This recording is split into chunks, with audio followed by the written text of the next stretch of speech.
Top quality और consistent performance के लिए सिर्फ सिल्वर पंप नाम याद रखना। મિડ ડે ન્યૂઝમાં આપનું સ્વાગત છે। શું છે જગદીશ? સમાચારની શરૂઆત અને સૌથી પહેલા વાત ગૌ હત્યાના કેસમાં કોર્ટનો મોટો ચુકાદો।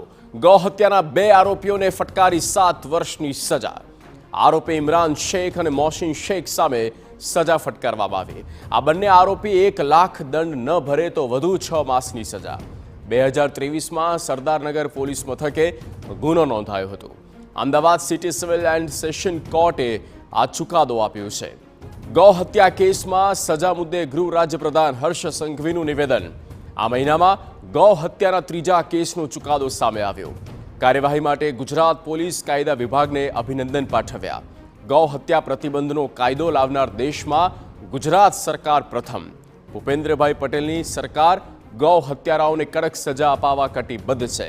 ગૌ હત્યા કરનારા તત્વોને સજા અપાવવા આ કેસનું ફોલોઅપ લેવામાં આવે છે। ગૌમાતા કરોડો લોકોની આસ્થાનું કેન્દ્ર છે તેવું હર્ષ સંઘવીએ કહ્યું। આ ગૌ હત્યા પર પ્રતિબંધનો કાયદો લાવનાર એ પહેલી ગુજરાત સરકાર હતી।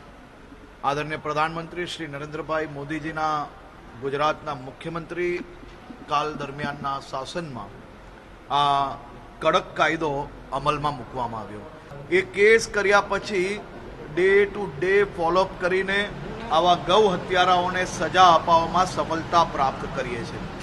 ગુજરાતમાં આ મહિને આ 3જો ચુકાદો છે।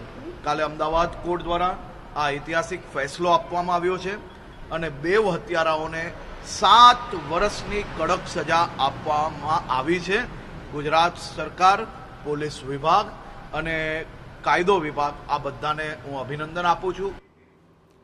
વિધાનસભા પરિસરની બહારના ભાગનો કાચ તૂટ્યો। 3જા માળથી કાચ તૂટી નીચે પડ્યો અને કાચ તૂટવાની ઘટનામાં સદનસીબે કોઈ જાનહાની થઈ નથી। અગાઉ વિધાનસભા પરિસરની ટાઇલ્સ પણ પડી ગઈ હતી। સત્ર દરમિયાન વિધાનસભામાં આવતા હોય છે અનેક મુલાકાતીઓ।